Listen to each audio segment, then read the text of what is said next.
Hello students, तो हमारे test series का आज full and final last part test full length test जिसका हम आज सोल्यूशन देखने वाले हैं। एंड इतने टेस्ट देने के बाद हमारी टेस्ट सीरीज में 14 टेस्ट थे। मुझे लगता है कि अब प्रिपरेशन आपकी ज्यादा बेटर हो चुकी होगी। और अगर अभी भी नहीं है तो कोई बात नहीं, अभी भी समय है, एक बार फटाफट से रिवाइज करें, कॉन्सेप्ट्स को देखें, घबराने की जरूरत बिल्कुल नहीं है। तो स्टार्ट करते हैं आज का हम हमारा टेस्ट सीरीज 8 फुल लेंथ जो पेपर है उसका वीडियो सोल्यूशन। ठीक है, चलिए। तो सबसे पहला क्वेश्चन हम देखते हैं, कोऑर्डिनेशन कंपाउंड से है, वर्नर थ्योरी से रिलेटेड सवाल है ये। Platinum 4 chloride forms several octahedral complexes with ammonia, which of the following will not give test of chloride ions with silver nitrate. Platinum 4 chloride ammonia के साथ कई अष्टफलीय संकुल निर्मित करता है। अष्टफलीय मतलब ऑक्टाहेड्रल कॉम्प्लेक्स स्पेसिफाई कर दिया है। 25 डिग्री सेंटीग्रेड पर निम्न में से किस सिल्वर नाइट्रेट के साथ क्लोराइड आयोन का परीक्षण नहीं देगा। मतलब आपको बताना है कि इसमें क्लोरीन किसमें आयोनाइजेबल पार्ट की तरह काम नहीं करेगा। तो अगर मैं पहले वाले कॉम्प्लेक्स को देखूं, क्योंकि ऑक्टाहेड्रल बोला है, तो यहां पे आ जाएगा ये पीटी, इधर आ जाएगा NH3, यहां पे देखेंगे अपन 6 ऑक्टाहेड्रल कॉम्प्लेक्स डन, तो यहाँ पे Cl4 पहला जो आपका ए ऑप्शन है। और यहाँ पे क्लोरीन जो आ रहा है वो ब्रैकेट के बाहर है, आयोनाइजेबल पार्ट है, कोऑर्डिनेशन स्फीयर के बाहर है, तो वो डेफिनेटली क्लोराइड आयन का टेस्ट देगा। डेफिनेटली वो क्लोराइड आयन का क्या देगा, टेस्ट देगा। वैसे ही अगर मैं बी ऑप्शन की बात करता हूं यहाँ पे, तो मेरे पास यहाँ पे आ रहा है पीटी आ रहा है, यहाँ पे NH3 आ रहा है, इधर आ रहा है 5, इधर आ रहा है Cl, और यहाँ पे देखें तो ये बन रहा है आपका Cl3। ये भी आपका आयोनाइजेबल पार्ट है, क्योंकि आपको ब्रैकेट के अंदर टोटल 6 वैलेंसीज को पूरा करना पड़ेगा। आपका जो कॉम्प्लेक्स दिया गया है यहाँ पर, वो आपको स्पेसिफाई कर दिया गया है कि मेरा जो कॉम्प्लेक्स है वो कैसा है, ऑक्टाहेड्रल कॉम्प्लेक्स है, इस बात को क्लियर कर दिया है। तो ब्रैकेट के अंदर जो आयोनाइजेबल पार्ट है वो आपका टोटल कितना होना चाहिए, 6 होना चाहिए। क्लियर है। नॉन आयोनाइजेबल पार्ट जो है वो बाहर रहेगा, आयोनाइजेबल अंदर रहेगा। सॉरी, उल्टा बोल दिया, नॉन आयोनाइजेबल ब्रैकेट के अंदर, आयोनाइजेबल बाहर। तो मेरा जो बी ऑप्शन है यहां पर भी मैच नहीं करता है। जब मैं सी ऑप्शन की बात करता हूं तो ये ऑक्टाहेड्रल कॉम्प्लेक्स बना ही नहीं पाएगा, क्योंकि आप NH3 देखें तो यहाँ पे 2 आ रहा है, यहाँ पे Cl2 आ रहा है, यहाँ पर ऑक्टाहेड्रल कॉम्प्लेक्स जैसी कोई चीज है ही नहीं, तो ये तो रेस से वैसे ही बाहर हो गया। और अगर मैं डी की बात करता हूं तो यहाँ पर आ रहा है ये 4 क्लोरीन 2 NH3, तो यहाँ पे मिलेगा पीटी, NH3 मिलेगा, यहाँ पे मिल जाएगा होल ट्वाइस, यहाँ पे Cl4, और यहाँ पे आप देखिए कि क्लोराइड आयंस है ही नहीं। मतलब मेरा जो आंसर आने वाला है वो डी आंसर आने वाला है, क्योंकि यहाँ पे मुझे no chloride ions as ionizable part, no chloride ions as ionizable part, ionizable part के फॉर्म में यहाँ पे कोई भी क्लोराइड आयन नहीं है। तो मेरा जो आंसर आएगा यहाँ पे डी आंसर आएगा, क्योंकि यहाँ पे आपको chloride ions as ionizable part में नहीं है।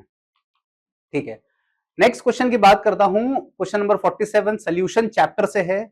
KH value for given gases at the same temperature T are given. This KH is known as, ये KH जो है, इस KH को हम कहते हैं हेनरीज कांस्टेंट। ये जो KH दिख रहा है, this KH is known as Henry's constant. और हेनरीज कांस्टेंट में ध्यान रखिएगा कि KH का जो वैल्यू होता है वो डायरेक्टली प्रोपोर्शनल टू टेम्परेचर होता है, जो कि इनवर्स हो जाएगा solubility of gas in water, solubility of gas in water हो जाएगा। बात समझे, सॉल्युबिलिटी ऑफ क्या दिख रहा है यहाँ पे, गैस इन क्या हो जाएगा, H2O। मेरी बात समझ में?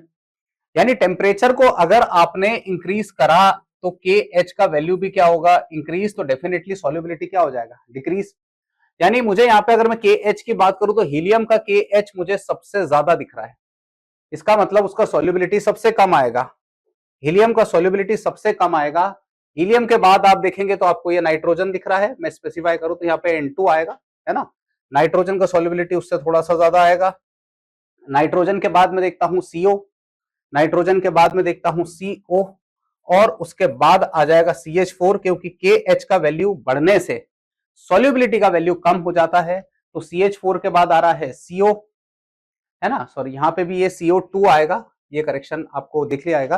तो यहाँ पे CH4 के बाद आएगा CO2, CO2 के बाद आएगा N2, है ना। CH4 के बाद आएगा CO2, CO2 के बाद आएगा N2 और उसके बाद में आएगा helium, that is D answer. क्योंकि याद रखिएगा KH जो होता है वो हेनरीज कांस्टेंट होता है, और हेनरीज कांस्टेंट है तो वो डायरेक्टली प्रोपोर्शनल किसके होता है, टेम्परेचर के।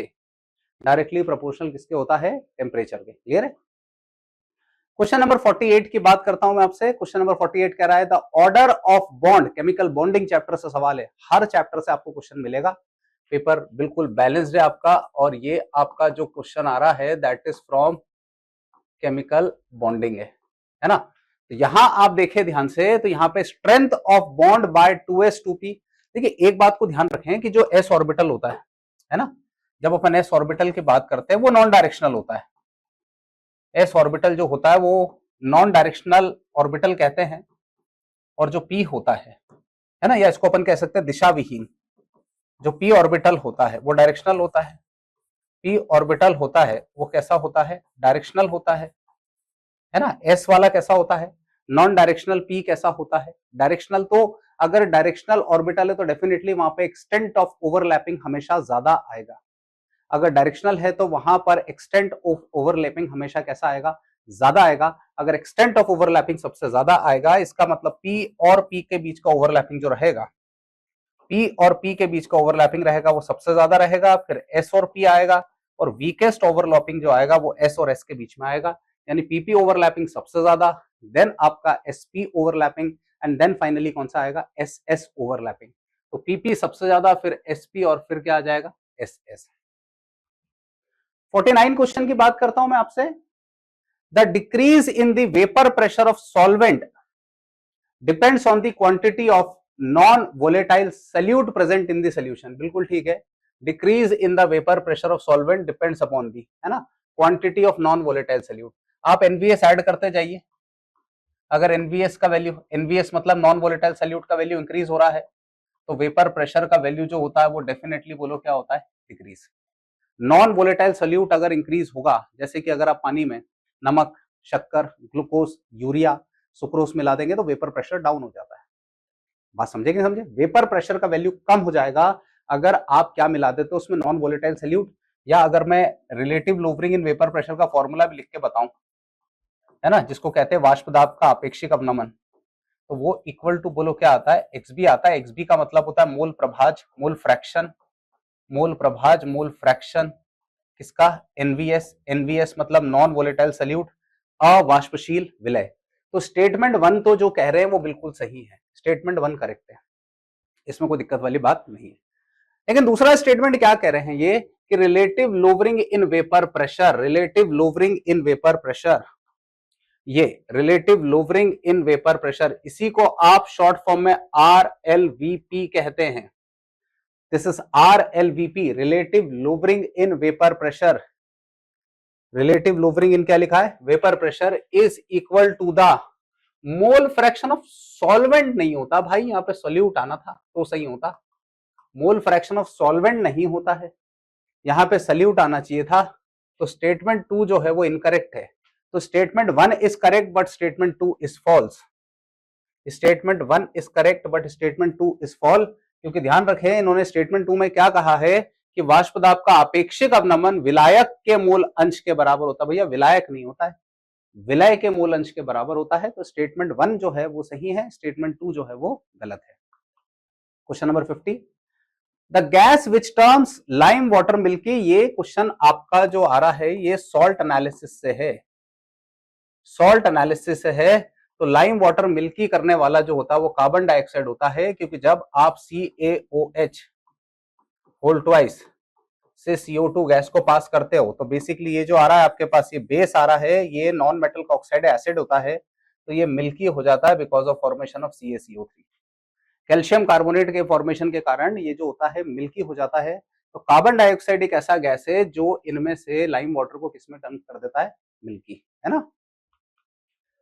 क्वेश्चन 51 ऑर्गेनिक केमिस्ट्री का है। CH3CN दिया हुआ है, ठीक है, और CH3CN को बोला है एसिडिक हाइड्रोलिसिस कराया। एसिडिक हाइड्रोलिसिस मतलब in presence of H+।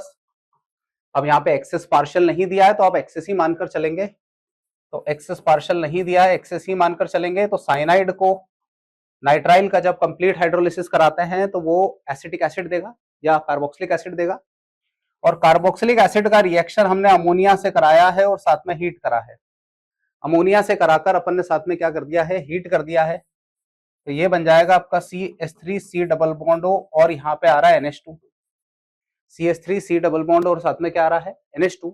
And finally आपने इसका रिडक्शन करा दिया, reduction using lithium aluminium hydride. ये अपने आप में एक SRA होता है। SRA का मतलब होता है strongest reducing agent. SRA represent strongest reducing agent. तो मेरे पास जो प्रोडक्ट मिलेगा वो रिडक्शन होगा, और रिडक्शन होगा तो आपको यहाँ पे मिल जाएगा क्या चीज, CH3 मिल जाएगा, CH2 मिल जाएगा, और बोलो क्या आ जाएगा, NH2। बात समझे? तो अमाइन मिलेगा आपको finally, that is CH3 CH2 और क्या आ जाएगा, NH2, that is C answer. ठीक है। Question 52, which of the following is paramagnetic chemical bonding molecular orbital theory. This question is from molecular orbital theory, chemical bonding molecular orbital theory. बोला which of the following is paramagnetic. देखो अगर मैं short trick की बात करूं, है ना, short trick की अगर बात करूं तो इवन नंबर ऑफ इलेक्ट्रॉन्स, तो वहां पे वो जनरेट करता है paramagnetism. Odd number of electrons, odd number of electrons वो जनरेट करता है वहां पे डायमैग्नेटिज्म, विद एक्सेप्शन, है ना, विद एक्सेप्शन ऑफ 10 एंड आपका 16। अगर 10 और 16 इलेक्ट्रॉन है तो 10 और 16 इलेक्ट्रॉन अपने आप में इवन नंबर है, बट स्टिल ये होता है पैरामैग्नेटिक। और ये आपको जो केस देखने को मिलता है वो देखने को मिलता है आपको एक तो B2 के अंदर, और एक केस देखने को मिलता है O2 के अंदर। एक B2 के अंदर और एक केस देखने को मिलता है O2 में। तो अगर किसी स्पीशी में इवन नंबर ऑफ इलेक्ट्रॉन्स हैं तो वो पैरामैग्नेटिक होगा, ऑड नंबर ऑफ इलेक्ट्रॉन्स है तो डायमैग्नेटिक होगा। O2 मुझे यहाँ पे माइनस दिख रहा है, O2 माइनस मतलब सीधी सी बात है 17 इलेक्ट्रॉन्स। मैं इसके इलेक्ट्रॉन्स काउंट करूंगा तो ये आएंगे 14 इलेक्ट्रॉन्स, यहाँ आएंगे 14 इलेक्ट्रॉन्स, यहाँ आएंगे 14 electrons. These are isoelectronic species. तो पैरामैग्नेटिक कैरेक्टर केवल इसका आएगा क्योंकि इसके पास 17 इलेक्ट्रॉन्स है, which is odd number. 17 electron विषम संख्या है। विषम संख्या होने का मतलब बिल्कुल क्लियर है, यहां पर पैरामैग्नेटिक कैरेक्टर डेवलप हो रहा है। ठीक है, आगे बढ़ता हूं मैं। ऑर्गेनिक केमिस्ट्री का ही क्वेश्चन है, match the column first with second बोला है।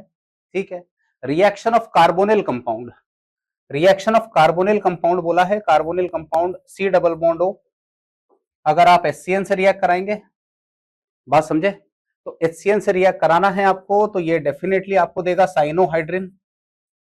ये HCN से रिएक्ट कराएंगे तो ये क्या देगा आपको, साइनोहाइड्रिन। और साइनोहाइड्रिन अगर देना है इसका मतलब यहाँ पे कुछ ऐसा हो जाएगा, ये C यहाँ पे आ जाएगा OH और ये आता है CN। This is known as cyanohydrin. It is a type of nucleophilic addition reaction. It is a type of nucleophilic addition reaction. It is a type of nucleophilic addition reaction. Clear है? तो पहला जो आता है, अगर HCN है तो वो देगा आपको साइनोहाइड्रिन, है ना, और साइनोहाइड्रिन देने का मतलब है तो A का मेरा 3 आ रहा है। ये जो A दिख रहा है ये मेरा क्या आ जाएगा, 3, A का 3। जब आप एल्कोहल के साथ कराएंगे तो एल्कोहल के साथ आपको मिलता है कीटल, एल्कोहल के साथ मिलेगा कीटल, तो B का मेरा आ जाएगा फर्स्ट। क्लियर है? उसके बाद RNH2 मतलब शिफ्ट बेस, RNH2 मतलब शिफ्ट बेस, तो RNH2 मतलब शिफ्ट बेस आ रहा है। जैसे कि अगर मैं यहाँ पे बताऊं आपको कि C डबल बॉन्ड O है और मैं इसको रिवर्स करके लिख रहा हूं NH2 और यहाँ पे लिख रहा हूं R, तो ये आपको देगा शिफ्ट बेस आया। और शिफ्ट बेस आना मतलब क्या बन जाएगा, यहाँ पे ये बन जाएगा C डबल बॉन्ड N और यहाँ पे बोलो क्या बनेगा, R। बात समझे कि नहीं समझे? एंड NH2 दिख रहा है तो इसके रिएक्शन से मुझे मिलता है that is known as hydrazone. Hydrazone की रिएक्शन में लिखकर बताता हूं आपको।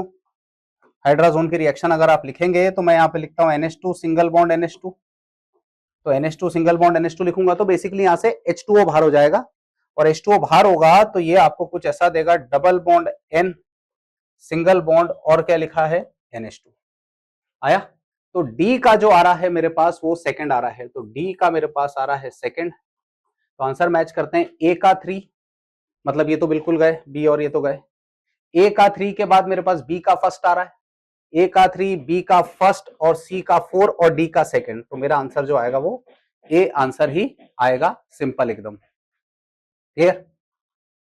क्वेश्चन 54 की बात करता हूं। Which of the following acid form anhydride on heating with phthalimide on strong heating with ammonia. Acid which of the following will form anhydride on heating and phthalimide, है ना, इनमें से कौन है थैलीअमाइड बनाएगा जो फाइनली, तो थैलीअमाइड बनाएगा तो वो आपका ये बनेगा सी। कैसे बनेगा मैं वो लिखकर बताता हूं आपको रिएक्शन, कि मेरे पास यहाँ पे di carboxylic acid, di carboxylic acid का रिएक्शन आपने अगर अमोनिया से कराया, यहां पे कराया अमोनिया से, तो ये बन जाएगा आपका इस प्रकार का कॉम्प्लेक्स, सी डबल बॉन्ड वो बनेगा यहाँ पे NH4 और यहाँ पे आ जाएगा प्लस, यहाँ पे आएगा माइनस, फिर सी डबल बॉन्ड O, यहाँ पे NH4 प्लस। एनसीईआरटी का रिएक्शन है, बिल्कुल सिंपल।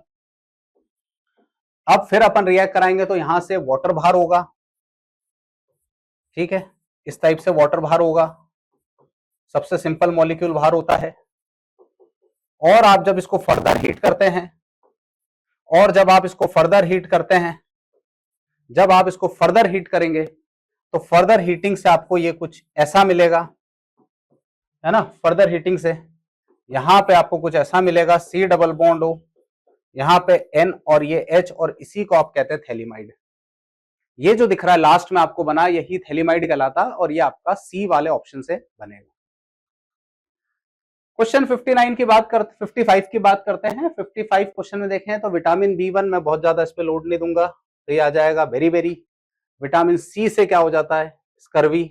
विटामिन ए से जेरोप्थेल्मिया, और विटामिन के से इंक्रीज्ड ब्लड क्लॉटिंग टाइम, है ना। तो विटामिन B1 मतलब बेरी बेरी, तो ए का आर, तो ये दोनों तो गए, ए का आर आ रहा है, विटामिन ए से जेरोप्थेल्मिया मतलब बी का एस, ए का आर हो गया, बी का एस हो गया। सी जो दिख रहा है विटामिन सी से स्कर्वी, सी का आ रहा है पी, तो ये मेरा आंसर आपका ए ही आएगा। अब बायोलॉजी वाले बच्चे हैं तो आपने ये सब देखा ही होगा। 56 when a substance is miscible with water and steam volatile, एक तो पानी के साथ मिक्स हो जा रहा है, ऊपर से भाप बनकर उड़ सकता है ना, एक तो पानी के साथ मिक्स हो जा रहा है और भाप बन के उड़ सकता है। देन विच प्योरिफिकेशन, ये आपका प्योरिफिकेशन ऑफ ऑर्गेनिक कंपाउंड से सवाल है। तो इस टाइप के सवाल में है कि अगर आपका सब्सटेंस जल में अविलय हो, है ना, ये मिसेबल इमिसेबल बोला, सॉरी, है ना, when a substance is immiscible, sorry miscible नहीं है, it is immiscible. When a substance is immiscible with water and steam volatile, then which purification method is used. बात समझे? तो इस टाइप में आप सिंपल से इस्तेमाल कर सकते हैं, स्टीम डिस्टिलेशन की बात कर सकते हैं। स्टीम डिस्टिलेशन मतलब भाप बनकर आप पानी को उड़ा सकते हैं, सिंपल आंसर जो है ये, क्लियर है, क्योंकि इमिसेबल और भाप बनकर उड़ सकता है तो डिस्टिल कर दीजिए उसको। बात समझे? आसवन जिसको कह सकते हैं, या उसको कह सकते हैं भापीय आसवन, ठीक है। Question 57 identify the correct code, सही कोड को पहचानिए। तो यहां पे आपको दिख रहा है सबसे पहले CH3 CH2 CH2Cl और यहाँ पे H2 और यहाँ Zn, तो ये सिंपल रिडक्शन है जिसको आप कहेंगे अपचयन। ये सिंपल रिडक्शन है जिसको आप क्या कह सकते हैं, अपचयन। अब अपचयन में क्या होगा कि यहां से ये वाला Cl गायब हो जाएगा, यहां से Cl जाएगा और Cl गायब होके बनेगा प्रोपेन, Cl गायब होके बनेगा प्रोपेन मतलब A का R, Cl गायब होके बनेगा प्रोपेन मतलब A का जो बना वो बना R। उसके बाद आप देखें तो CH3Br है, सोडियम है, मतलब ये आपकी अभिक्रिया जो कहलाएगी वो कहलाएगी वुड्स रिएक्शन। अब वुड्स रिएक्शन कहलाएगी तो वुड्स रिएक्शन मतलब CH3Br है, यहां पे मैंने लेना है 2Na, और इधर लिख रहा हूं मैं DE मतलब ड्राई ईथर। सम्मित प्रोडक्ट मिलेगा, सिमेट्रिकल प्रोडक्ट मिलेगा, CH3 सिंगल बॉन्ड CH3 मिलेगा, इथेन मिलेगा, तो इथेन मिलना मतलब B का आ गया P, है ना। यहां पर B का जो बनेगा वो क्या बन जाएगा P, A का R बना और B का क्या बना P, क्लियर। उसके बाद CH4 प्लस O2 दिख रहा है, मोलिब्डेनम ऑक्साइड है, ऑक्सीडाइज करेगा तो सिंपल सी बात है ये S आएगा, एल्डिहाइड बनता है, तो C का बना मेरे पास S, C का बना S। और फोर्थ वाले में, फोर्थ में एक लॉजिक समझा दूं मैं कि generally alkanes are resistant toward oxidation, alkanes are generally resistant towards oxidation. Alkanes जो है ऑक्सीकरण के प्रति प्रतिरोधी होते हैं।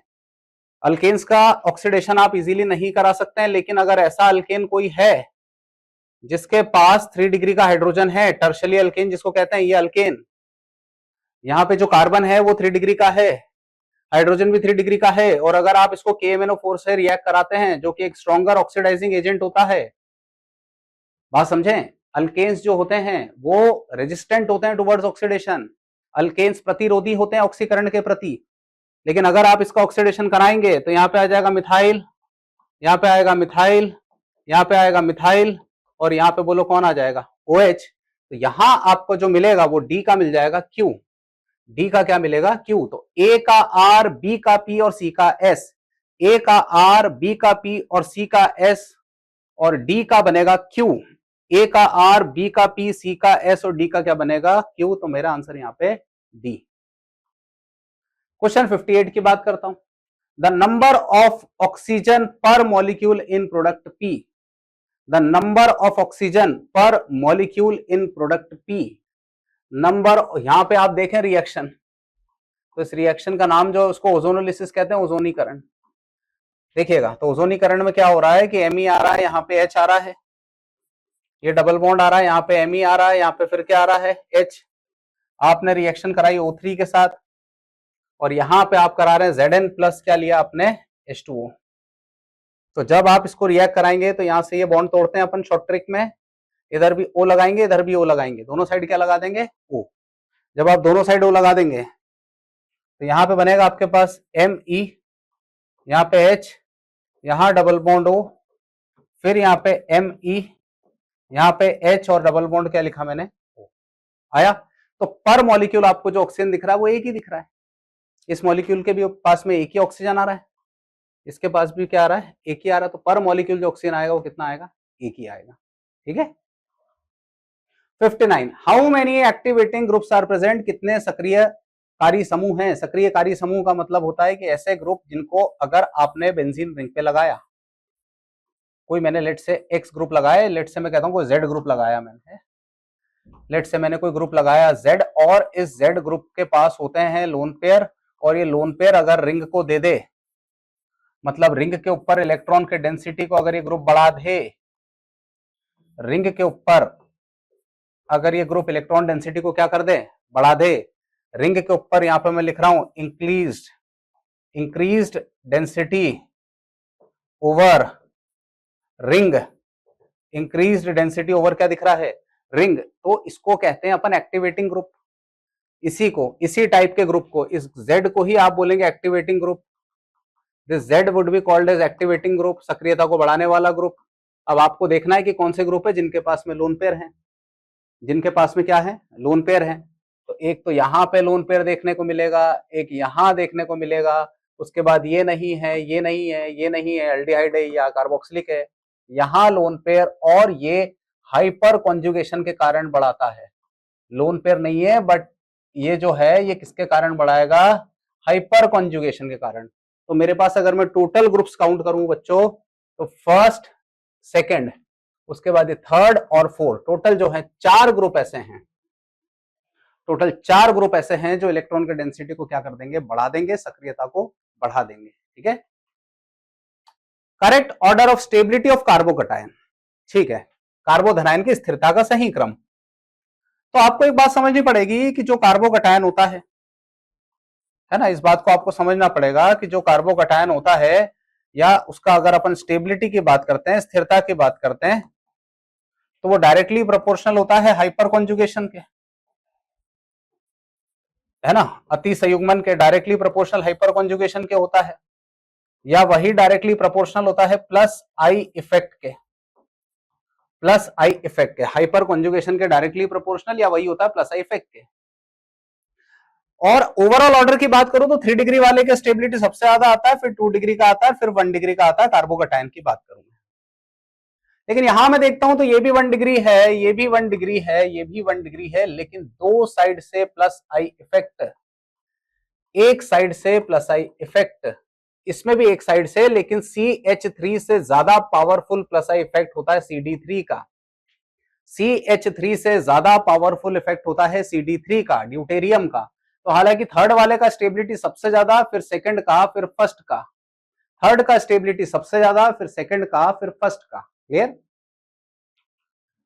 61 क्वेश्चन की बात करूं, the number of carbon atom in alkane having 4 primary carbon atom, मतलब प्राइमरी मतलब 1 डिग्री के कार्बन एटम होने चाहिए उसमें, है ना। कितने डिग्री के कार्बन एटम होना चाहिए? 1 डिग्री का।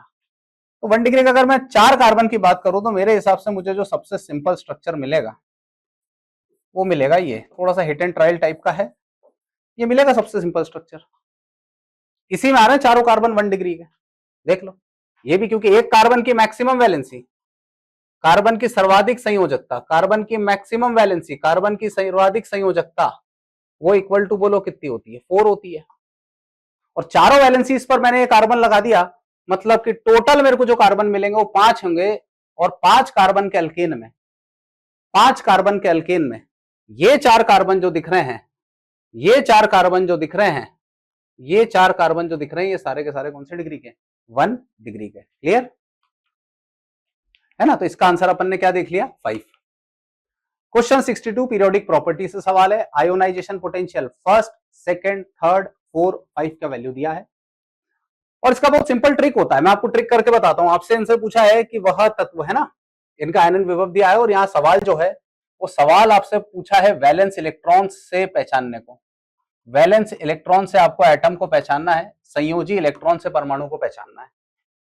वैलेंस इलेक्ट्रॉन से एटम को पहचानना है, संयोजी इलेक्ट्रॉन से परमाणु को पहचानना है। तो मेरे पास IP1, 2, 3, 4 और 5, 5 वैल्यूज दिए। 1 की वैल्यू दी है 7.1 EV, उसके बाद दिया है 14.3 EV, उसके बाद दिया 34.5 EV, क्योंकि एक के बाद एक आयनाइजेशन एनर्जी बढ़ता है इलेक्ट्रॉन निकालेंगे तो 46.8 EV और एकदम से फिर 162.2 EV आया। इसका ट्रिक क्या होता है कि आप छोटी वैल्यूज को देखें, पहले के बाद, दूसरे के बाद, तीसरे का, तो एकदम से बड़ा जंप आया। 46 EV के बाद आप देखें 46 EV के बाद एकदम से बड़ा जंप आया, दैट इज 162.2 का बड़ा जंप आया। मतलब पहली 4 वैल्यूज छोटी हैं, मतलब पहले 4 इलेक्ट्रॉन्स को इजीली निकाल लिया गया, पहले 4 इलेक्ट्रॉन्स को इजीली क्या किया गया? निकाला गया। और निकालने के बाद क्या हुआ है कि अगला इलेक्ट्रॉन जो था उसको निकालने में एनर्जी एकदम से क्या हुई? बढ़ी। तो मे बी पॉसिबल मैं सिचुएशन को आपको समझाऊं तो ये कुछ ऐसी सिचुएशन हो सकती है कि 2, और यहां पे देखें आप कितना आ रहा है 1, 2, 3, 4, 5, 6, 7, 8, और फिर आप यहां पे देखें तो ये कुछ ऐसा आ रहा है, यहां पे जो आ रहा है वो आ रहा है ऐसा 1, 2, 3, 4। तो आपने क्या करा इसके अंदर कि जैसे ही आपने इलेक्ट्रॉन्स को निकाले, फर्स्ट को निकाला, सेकंड को निकाला, थर्ड को निकाला, फोर्थ, तो इसने नोबल गैस कॉन्फ़िगरेशन अक्वायर करा, और नोबल गैस कॉन्फ़िगरेशन अक्वायर करा तो एकदम से वैल्यू फिर क्या आई? बढ़ के आई। मतलब वो देखो जिसके पास 4 वैलेंस इलेक्ट्रॉन्स है, तो 4 वैलेंस इलेक्ट्रॉन मतलब ग्रुप 14 का एलिमेंट, और मुझे यहाँ पे दिखता है मेरा आंसर कौन? सिलिकॉन, क्योंकि सिलिकॉन के पास 4 वैलेंस इलेक्ट्रॉन्स होते हैं। 4 वैलेंस इलेक्ट्रॉन्स होना मतलब ये इजीली जो है पहले 4 इलेक्ट्रॉन निकालेगा, उसके बाद एकदम से बड़ा जंप आएगा। क्वेश्चन 63 की बात करते हैं। Both carbon and aluminium have 6.022 into 10 की पावर 23 एटम्स। ठीक है, कार्बन बराबर दिया 12 ग्राम, 12 ग्राम मतलब 1 मोल, 1 मोल मतलब उसमें एटम आएंगे 6.022 into 10 की पावर 23। ठीक है, अल्यूमिनियम बराबर 27 ग्राम बराबर 1 मोल बराबर 6.022 इंटू 10 की पावर कितना? 23। बिल्कुल सही है, असर्शन बिल्कुल सही है कि both carbon and aluminium will have कितने एटम? 6.022 इंटू 10 की power 23। Gram atomic mass of element contains Avogadro number of क्या होता है? एटम। ये बात बिल्कुल सही है, क्योंकि जब अपन GAM की बात करते हैं तो डेफिनेशन ही लिखते हैं अपन, it is the mass of 1 mole of atom, it is the mass of 1 mole of atom. 1 mole परमाणु का भार होता है। ग्राम परमाणुविक भार जो होता है वो 1 मोल परमाणु का भार होता है। असर्शन भी सही है, रीजन भी सही है, करेक्ट एक्सप्लेनेशन भी है। Assertion, reason are correct, reason is the correct explanation. Assertion भी सही है, रीजन भी सही है, एक्सप्लेनेशन भी कैसा है? करेक्ट है। Question 64, the first line of Balmer series in hydrogen spectrum shows which colour? देखो एक बात को समझा कि हमारे पास एक होती है लाइमन, एक होती है बाल्मर, है ना, एक होती है पास्चन, एक होती है ब्रैकेट, है ना, और एक होती है पी फंड, ये लिखते हैं अपन। इनमें जितने भी series, Lyman, Balmer, Paschen, Brackett, Pfund, इसमें जितनी भी सीरीज है केवल एक बाल्मर सीरीज होती है जो विजिबल रीजन या दृश्य प्रकाश में पाई जाती है।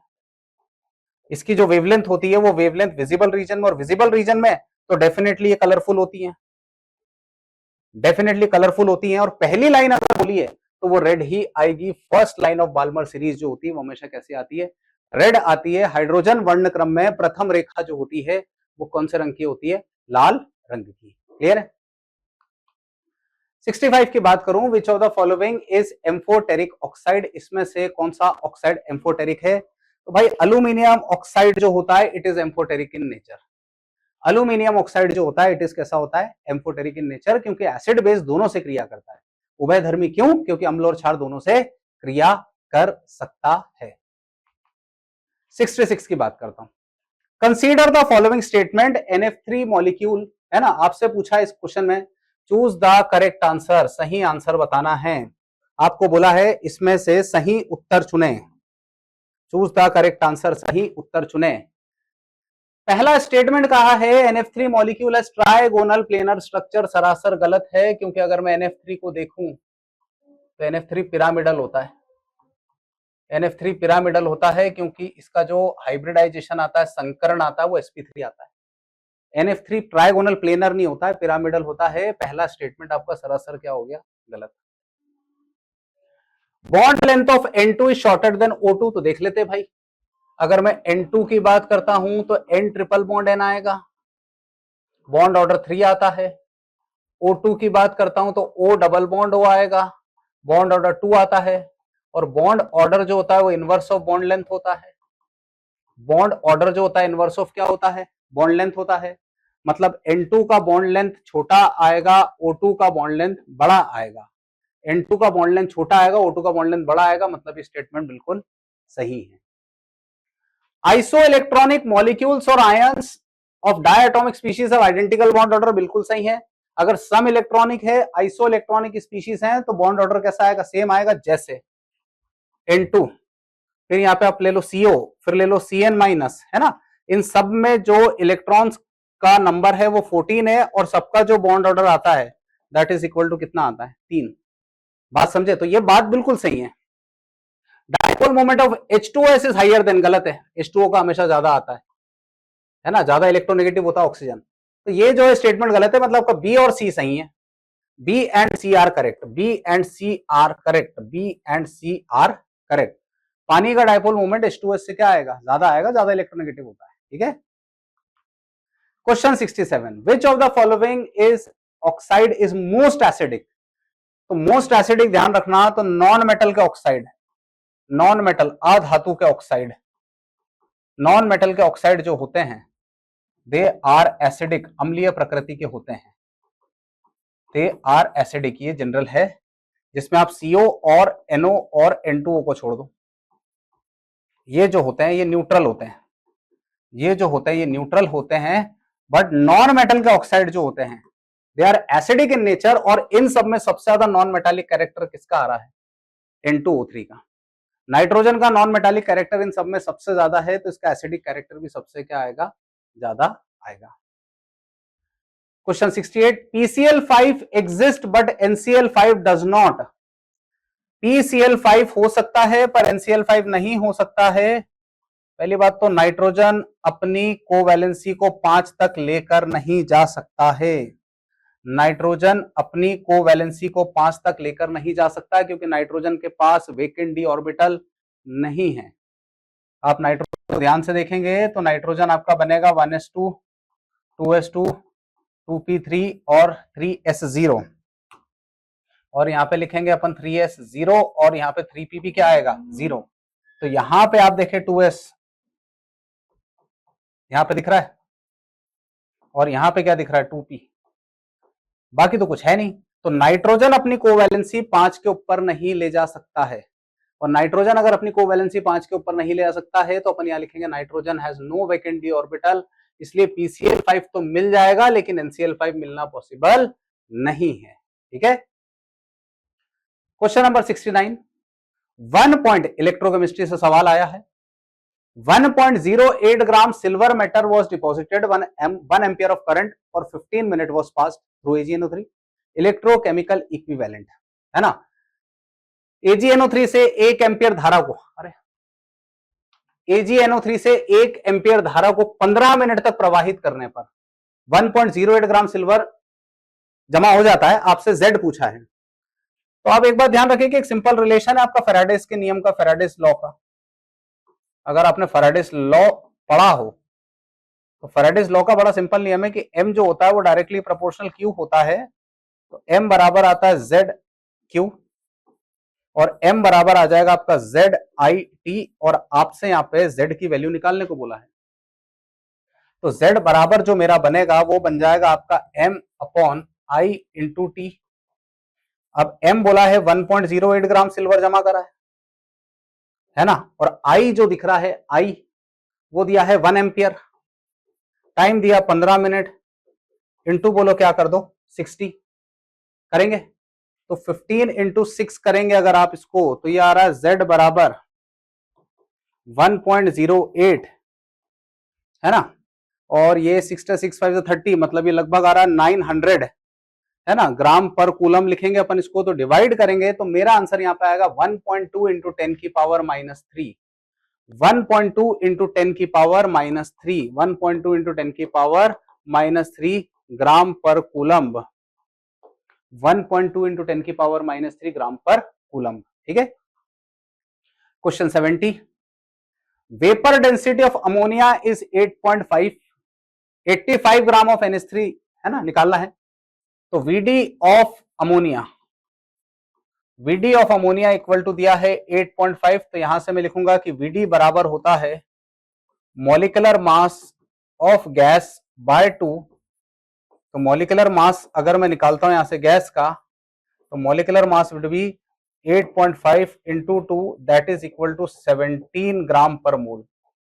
ये मेरे पास मॉलिक्यूलर मास आ गया।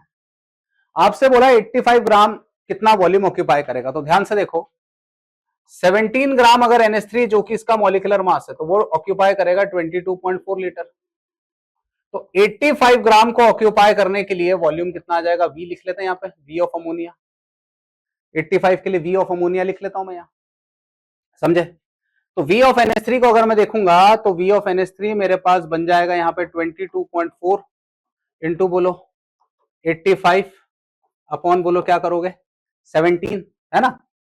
तो एक काम करो, इसको अपन थोड़ा सा सिंपल कैलकुलेशन करने के लिए मैं इसको यहाँ पे रिजॉल्व कर देता हूं, तो V ऑफ NH3 आ जाएगा यहाँ पे 22.4 इंटू 85, यहाँ पे मैं कर देता हूँ 8.5 इंटू 2, ये पॉइंट हो गया 10 गया, 85 से 85 गया। V ऑफ NH3 अगर आप देखेंगे तो आ जाएगा 224 बाय 2, तो 112 लीटर, तो 112 लीटर आएगा मेरा आंसर, 112 लीटर, 112 लीटर। ठीक है, आगे बढ़ते हैं। Alkyl halide can't be prepared by, alkyl halide का निर्माण नहीं हो सकता, इनमें से किस मेथड का यूज करके नहीं हो सकता, तो ये तो बिल्कुल हो जाएगा, ये लुकास रिएजेंट है, RCl प्लस H2O बनेगा, यहाँ पे पॉसिबल नहीं है, यहाँ पे बन जाएगा Ri है ना, और I2HI बनाएगा वो है ना यहाँ पे। ठीक है, उसके बाद आप देखेंगे प्लस ये क्या बनेगा यहाँ पे Ri बना यहाँ से है ना, रेड फॉस्फोरस है, और यहाँ आप देखें ध्यान से तो ये जो दिख रहा है यहाँ पे ही बन जाएगा आपका क्या RCl, मेरी बात समझे। तो आपसे बोला एल्किल हलाइड, तो एल्किल हलाइड भाई आप इस मेथड का यूज करके बिल्कुल भी प्रिपेयर नहीं कर सकते, बी आंसर। ठीक है, 72, angular momentum for p shell electron, angular momentum का फॉर्मूला होता है L बराबर एंगुलर मोमेंटम है ना ऑफ पी शेल इलेक्ट्रॉन, तो L बराबर होता है यहां पे अपने पास under root of L into L plus 1 H upon 2 pi, L into L plus 1 H upon बोलो क्या दिख रहा है 2 पाई, तो L into L plus 1 H upon 2 pi, तो L मतलब यहाँ पे इलेक्ट्रॉन दिख रहा है P, तो P के लिए L का वैल्यू आएगा 1 है ना, तो रूट ऑफ यहाँ लिखेंगे अपन L सॉरी यहाँ लिखेंगे अपन 1 इंटू 1 प्लस 1 H अपॉन 2 पाई, 1 प्लस 1 2, तो L बराबर आ गया रूट 2 इंटू H अपॉन क्या लिखा 2 pi, root 2 into H upon 2 pi मेरा C answer, root 2 H upon 2 pi. Clear, तो बच्चों क्वेश्चन नंबर 73 की तरफ बढ़ते हैं। बोथ थर्मोडायनेमिक्स से क्वेश्चन है कि both Q and W are, Q और W क्या है। देखो Q जो होता है वो रिप्रेजेंट करता है हीट को, उष्मा को, W रिप्रेजेंट करता है वर्क को, कार्य को, और दोनों के दोनों ये जो होते हैं ये अपने आप में होते हैं पाथ फंक्शन। पाथ फंक्शन कह लो या फिर इसको कह सकते हैं पथ फलन होते हैं। ये पाथ फंक्शन होते हैं, पथ फलन होते हैं। लेकिन जब आप Q प्लस डब्ल्यू लिखते हो तो Q प्लस डब्ल्यू मतलब आता है delta U। Q plus W मतलब होता है डेल्टा U होता है। डेल्टा U का मतलब होता है change in internal energy, change in internal energy, और ये अपने आप में रिप्रेजेंट करता है स्टेट फंक्शन को। मतलब Q और W जो है वो सिंगल सिंगल बात करें तो पाथ फंक्शन होते हैं, पर इनका जो सम होता है वो रिप्रेजेंट करता है स्टेट फंक्शन को। तो Q और W होते हैं पाथ फंक्शन, पर इसका जो सम है वो होता है स्टेट फंक्शन। Q और W होते हैं पाथ फंक्शन, पर इसका सम क्या होता है, स्टेट फंक्शन। ठीक है। 74 क्वेश्चन है केमिकल काइनेटिक्स का। A graph is plotted between 80 versus for zero order reaction. 80 मतलब रिएक्टेंट, 80 मतलब रिएक्टेंट। मैं इसको आर टी से लिख रहा हूं, आप कंफ्यूज नहीं हो, 80 से लिखते हैं। और R T minus R naught जो होता है वो बराबर होता है के टी। तो ग्राफ ये कह रहे हैं कि ऐसा प्लॉट किया है, यहां पे रिएक्टेंट लिया और इसका इक्वेशन में बनाऊं तो ये बनता है k into T plus R naught. ये आपका बनता है इक्वेशन, ये इसका समीकरण बनता है ग्राफ का, है ना। ये ग्राफ का समीकरण बनता है। और अगर मैं इसका ग्राफ प्लॉट करूं, बहुत ही सिंपल क्वेश्चन था ये, अगर मैं इसका ग्राफ प्लॉट करूं तो ग्राफ प्लॉट करेंगे तो ये कुछ ऐसा बनेगा। यहां पे आ जाएगा आर टी बनेगा, क्लियर है। यहां पे आ जाएगा टाइम, स्लोप के आगे दिख रहा है कौन सा साइन, माइनस साइन। ये स्लोप के आगे आ रहा है माइनस साइन, है ना। स्लोप के आगे जो दिख रहा है यहां पे क्या आ रहा है, माइनस साइन। तो स्लोप बराबर जो हो रहा है वो आ रहा है माइनस के, स्लोप बराबर माइनस के है। तो स्ट्रेट लाइन बोला है, इंटरसेप्ट का वैल्यू दे रखा है, स्लोप का वैल्यू 0.48 दे रखा है, स्लोप का वैल्यू 0.48 दे रखा है, और वो भी -0.48 दे रखा है। तो माइनस से माइनस कैंसिल हो जाएगा, तो के का वैल्यू 0.48 आया। आपसे यही तो पूछा है, what will be the value of rate constant, के का वैल्यू पूछा है ना। इक्वेशन क्या होती है स्ट्रेट लाइन की, y बराबर एम एक्स प्लस सी। तो 0.48 ही इसका आंसर आएगा। ठीक है। 75 क्वेश्चन की बात करता हूं। For a gaseous reaction A gas plus 3b gives 3c plus 3d। A gas है यहां पे, प्लस 3b है, और वो भी क्या है, गैस है। और ये दे रहा है 3c, वो भी गैस है। और ये दे रहा है 3d, और वो भी क्या है, गैस। सबको दिख रहा है, सभी गैस में है। आपसे बोला है डेल्टा ई का वैल्यू आ रहा है 17 kilo calorie, that is change in internal energy, that is equal to 17 kilo calorie. 17 kilo calorie at 27 degree. Value of delta H पूछा है, तो पहले अपन यहाँ पे डेल एनजी निकाल लो ना। डेल एनजी का मतलब होता है change in number of moles of gas. तो change in number of moles of gas देखेंगे तो यहाँ पे ये 6 है, और माइनस करूंगा तो 4 आएगा। 6 माइनस 4 मतलब प्रोडक्ट माइनस रिएक्टेंट मतलब 2 आया। तो डेल्टा एच बराबर होता है delta U plus del NGRT, ये होता है। तो डेल्टा एच बराबर डेल्टा यू होता है। तो डेल्टा एच बराबर मैं लिख रहा हूं, डेल्टा यू की वैल्यू आ गई 17, यहां पे आ गया आपके पास 2, आर की वैल्यू आ गई 2, टेम्परेचर आ गया 300 divided by 1000, because kilo calorie में बदलना पड़ेगा, है ना, क्योंकि आर का वैल्यू कैलोरी में है, किलो कैलोरी में बदलना है। तो ये 2 जीरो से 2 जीरो कैंसिल हुआ, 3 2 6 6 12, और ये आ गया आपका 1.2। तो डेल्टा एच बराबर 18 प्लस 1.2, तो that is equal to 18.2 kilo calorie, 18.2 kilo calorie. ठीक है। 76 क्वेश्चन की बात करें, केमिकल इक्विलिब्रियम से पूछा गया सवाल। Consider the two gaseous equilibrium involving SO2 corresponding to equilibrium constant दिया हुआ है ना। आपसे इसका K1 वैल्यू दिया है, आपसे K2 बोला है, वैल्यू ऑफ इक्विलिब्रियम कांस्टेंट पूछा है। आप सबसे पहले देखें कि इस इक्वेशन को करा क्या है। इस इक्वेशन को देखें, आपने सिंपल लिखा है। इस इक्वेशन को रिवर्स करा, और रिवर्स करके इस इक्वेशन को रिवर्स करके 4 से मल्टीप्लाई करा। रिवर्स करके मल्टीप्लाई किससे करा है? 4 से। तो जब हम इक्विलिब्रियम कांस्टेंट को रिवर्स करते हैं तो K2 बराबर आता है 1 अपॉन, है ना, K की पावर में। यहां पे आप देखें तो K2 हो जाएगा K1 की पावर में n, K2 equal to K1 की पावर में n, मतलब जिससे मल्टीप्लाई करा। तो K2 बराबर बन जाएगा 1 अपॉन K1 की पावर में 4। K2 बराबर 1 अपॉन K1 की पावर में 4। K2 बराबर 1 अपॉन K1 की पावर में क्या आ जाएगा? 4। क्लियर है? इक्वेशन को रिवर्स भी करा और n से क्या करा? मल्टीप्लाई, और यहां पे मेरा n क्या है? 4 है। 77 क्वेश्चन की बात करता हूं, केमिकल काइनेटिक्स का क्वेश्चन है। The conversion of x to y follow second order kinetics. ठीक है, conversion of x to y, तो ये मेरा x से मेरा y से मेरा रेट बराबर बोलो k x की power 2, conversion of x to y follows second order kinetics. If concentration of x is increased to 3 times, अगर x के concentration को increase कर दिया 3 times, x के concentration को 3 times increase करा, तो चलो हम सॉल्व करते हैं। तो रेट 1 बराबर k 3x का स्क्वायर, है ना, सॉरी यहां पे आ जाएगा आपका x, फिर मैं लिखूंगा यहां पे रेट 2 बराबर k, फिर यहाँ पे 3 टाइम्स है ना, कॉन्सेंट्रेशन इंक्रीज टू 3 टाइम्स, तो 3x का स्क्वायर करेंगे, दोनों को डिवाइड कर देते हैं अपन। तो rate 1 upon rate 2 equal to k by k, x की पावर 2, और ये आ जाएगा 9x का स्क्वायर, x से x कैंसिल, ये कैंसिल, तो R2 बराबर हो जाएगा 9 टाइम्स ऑफ R1। R2 बराबर हो जाएगा 9 times of, the rate will increase by कितना टाइम से? 9 times. Rate will increase by 9 times.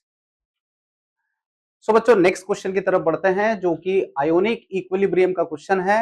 And इसमें पूछा है if pH is equal to 3.31 then find H plus concentration approximately. यदि pH का मान 3.31 है तो अपन यहां बात करें तो pH बराबर जो आता है वो बराबर आता है 3.31 आ रहा है, तो pH इक्वल टू होता है minus log of H plus, तो ये आ गया 3.31 बराबर आ जाएगा minus log of H plus. और अगर मैं यहाँ पे देखूंगा तो ये H प्लस की वैल्यू अगर मुझे निकालनी है तो इसको मैं लिखूंगा एंटी लॉग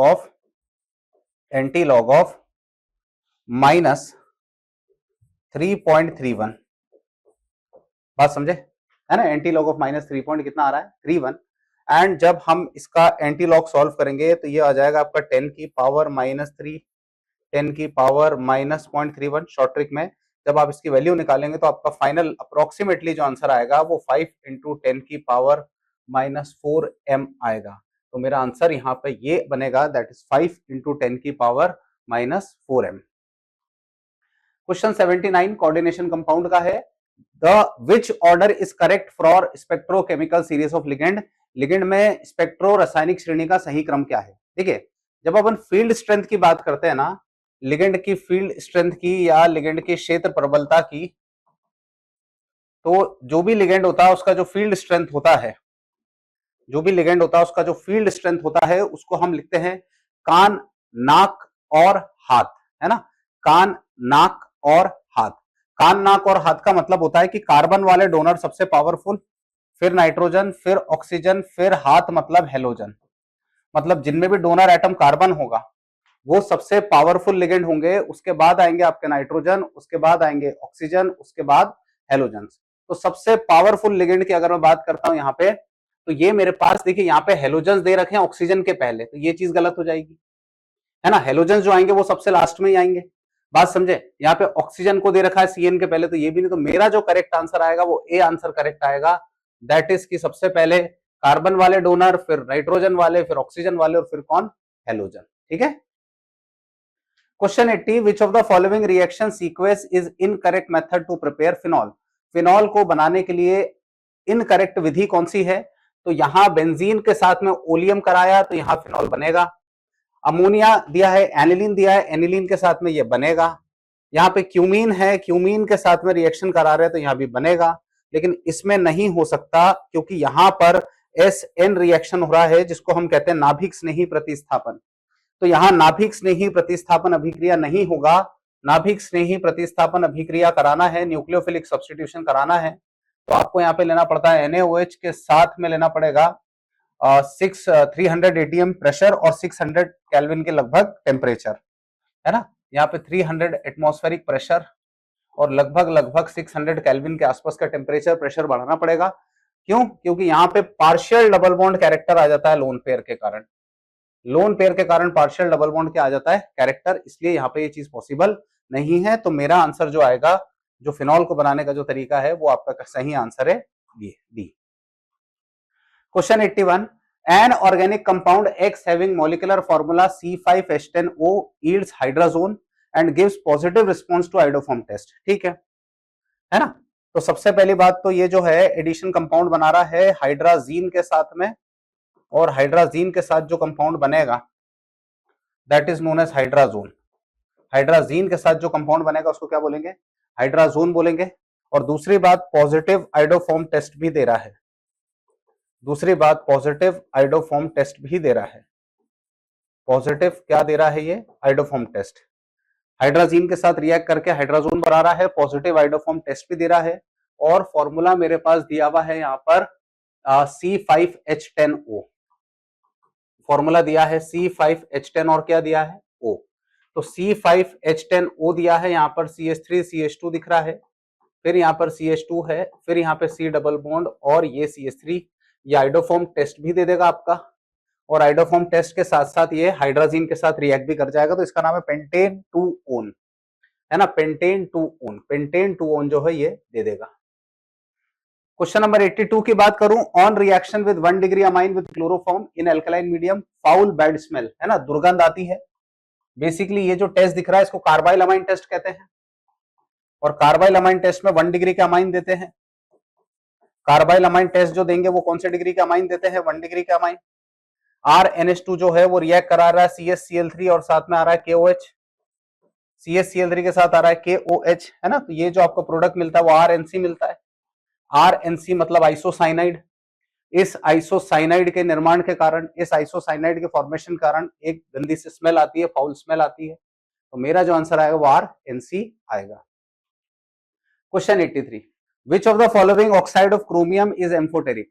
देखिए क्रोमियम, एक बात ध्यान रखना, उभयधर्मी ऑक्साइड पूछा है आपसे। क्रोमियम की बात करता हूं तो क्रोमियम जो आता है उसको लिखते हैं Cr से। क्रोमियम को किससे लिखते हैं? Cr। और क्रोमियम पहली बात तो एक मेटल है। क्रोमियम पहली बात तो एक मेटल है। मेटल मतलब धातु है ना। और मेटल है तो मेटल का जो ऑक्साइड होता है वो बेसिक होता है। मेटल का ऑक्साइड कैसा होता है? बेसिक। अब मेटल का ऑक्साइड अगर बेसिक है तो क्रोमियम का ऑक्सीडेशन स्टेट +1 +2 +3 +4 +5 और +6, ये दोनों हो जाएंगे एसिडिक, है ना। ये दोनों हो जाएंगे बेसिक और ये हो जाएगा एम्फोटेरिक। लेकिन एक बात का और ख्याल रखो कि क्रोमियम अगर मेरा +3 में है, नॉर्मली मेटल के ऑक्साइड अगर +1 +2 +3 में है तो बेसिक होते हैं, लेकिन क्रोमियम अगर मेरा +3 में है तो ये भी एम्फोटेरिक होता है। ये भी एम्फोटेरिक होता है। ये भी कैसा होता है? एम्फोटेरिक। तो Cr2O3 जो है ये कैसा हो जाता है? एम्फोटेरिक। ठीक है। 84, which of the following are isomers? आपस में आइसोमर क्या है, कौन कौन से हैं? तो भैया एक बात का ख्याल रखो कि अगर आप किसी चीज को आइसोमर कह रहे हैं तो सबसे पहली शर्त ही उसकी होती है सेम मॉलिक्यूलर फॉर्मूला, और दूसरी बात same molecular mass. Same molecular formula होना चाहिए और सेम मॉलिक्यूलर क्या होना चाहिए? मास। आइसोमर की पहली शर्त ही यही है कि मॉलिक्यूलर फॉर्मूला, मॉलिक्यूलर मास कैसा होना चाहिए? सेम। तो अगर मैं यहाँ पे देखता हूं तो 6 कार्बन आ रहे हैं मेरे पास, यहाँ पे 1 2 3 4 5 6, यहाँ भी 6 कार्बन, तो ये भी है। यहाँ पे 5 और एक 6 कार्बन है, यहाँ पे 5 6 7, ये नहीं हो सकता, यहाँ पे 5, ये नहीं हो सकता। तो 1 2 3 जो दिख रहे हैं 1 2 3 ये आपस में क्या है? आइसोमर्स कहलाएंगे, क्योंकि 6 कार्बन है और मॉलिक्यूलर फॉर्मूला, मॉलिक्यूलर मास कैसा है? सेम है। क्वेश्चन 85 है, विच of the following has highest pH? इसका पीएच सबसे ज्यादा आएगा। बहुत ही सिंपल क्वेश्चन है। तो 1 MnAOH का pH सबसे ज्यादा आएगा, जो कि लगभग 14 के आसपास ही आता है। स्ट्रॉन्गेस्ट बेस है ना, स्ट्रॉन्गेस्ट बेस है। 86, if del O is less than del P, del O मतलब octahedral splitting energy del P से कम है, इसका मतलब क्या हुआ कि अगर यहाँ पे मान लो आपके पास ये इस प्रकार से दिया है डी कक्षक, डी ऑर्बिटल, तो ये दो पार्ट में स्प्लिट हुआ होगा। यहाँ पे बना होगा T2, सॉरी यहाँ पे बना होगा EG और यहां बना होगा T2G, नीचे ये T2G बना होगा, इसको अपन कहते हैं del O। This is known as, बोलो क्या है, डेल O। तो अपने पास में D4 आ रहा है, D4 सिस्टम आ रहा है, D4 सिस्टम, तो 1 2 3 4, तो यहाँ पे 1 2 3 स्प्लिटिंग कम है तो चौथा कहां चले आएगा, ऊपर जाएगा। तो T2G3 आ रहा है और EG1 आ रहा है, T2G3 आ रहा है और EG क्या आ रहा है, 1। T2G3 और EG क्या आ रहा है, 1। क्लियर है। 87, द स्पेसिफिक कंडक्टेंस इन ओम पर centimetre of 4 electrolyte PQRS is given. देखो एक बात का ध्यान रखना है कि अगर स्पेसिफिक कंडक्टेंस, विशिष्ट चालकता हाई है, अगर स्पेसिफिक कंडक्टेंस हाई है, स्पेसिफिक कंडक्टेंस अगर हाई है तो रेजिस्टेंस लो आएगा। स्पेसिफिक कंडक्टेंस अगर हाई है तो रेजिस्टेंस जो आएगा वो क्या आ जाएगा, लो। स्पेसिफिक कंडक्टेंस अगर हाई है तो रेजिस्टेंस क्या आ जाएगा, लो आ जाएगा। अब स्पेसिफिक कंडक्टेंस आपने पूछा है कि हाईएस्ट रेजिस्टेंस पूछा है, तो रेजिस्टेंस सबका सबसे ज्यादा किसका आएगा, जिसका स्पेसिफिक कंडक्टेंस सबसे कम है। तो स्पेसिफिक कंडक्टेंस सबसे कम इसी का आ रहा है, स्पेसिफिक कंडक्टेंस विशिष्ट चालकता इसका सबसे कम है, तो इसका रेजिस्टेंस सबसे ज्यादा आएगा, इसका रेजिस्टेंस सबसे क्या आएगा, ज्यादा। 88, लो रिएक्टिविटी ऑफ नाइट्रोजन, नाइट्रोजन की क्रियाशीलता कम होती है क्योंकि नाइट्रोजन में ट्रिपल बॉन्ड होता है तो बंध वियोजन ऊर्जा सबसे ज्यादा। नाइट्रोजन में ट्रिपल बॉन्ड होता है तो बंध वियोजन ऊर्जा सबसे ज्यादा, तो सिंपल आंसर है because of high bond dissociation energy. ठीक है। 89, विच of the following D block which of the following block element show similar property. Horizontally भी जाओगे, वर्टिकली भी आओगे, प्रॉपर्टी लगभग सिमिलर, तो ये बहुत डायरेक्ट आंसर है, that is known as D block. D block के जो एलिमेंट होते हैं उनका ऐसा होता है। लास्ट क्वेश्चन है आपके पास में कि C60 में पेंटागोनल और हेक्सागोनल रिंग, C60 मतलब फुलरिन होता है, C60 का मतलब होता है फुलरिन, और फुलरिन में दो टाइप की रिंग आती है, एक रिंग आती है जिसमें 5 कार्बन होते हैं, एक रिंग आती है जिसमें 6 कार्बन होते हैं, है ना। 5 कार्बन की रिंग होती है आपके पास 12 और 6 कार्बन की रिंग आपके पास होती है 20। 5 कार्बन की रिंग होती है 12 और 6 कार्बन की रिंग जो होती है वो कितनी होती है, 20 होती है। तो 12 हो जाएगी 5 कार्बन की रिंग और 20 हो जाएगी 6 कार्बन की रिंग। इसी के साथ आपके टेस्ट सीरीज का ये लास्ट पेपर भी क्या होता है, कंप्लीट।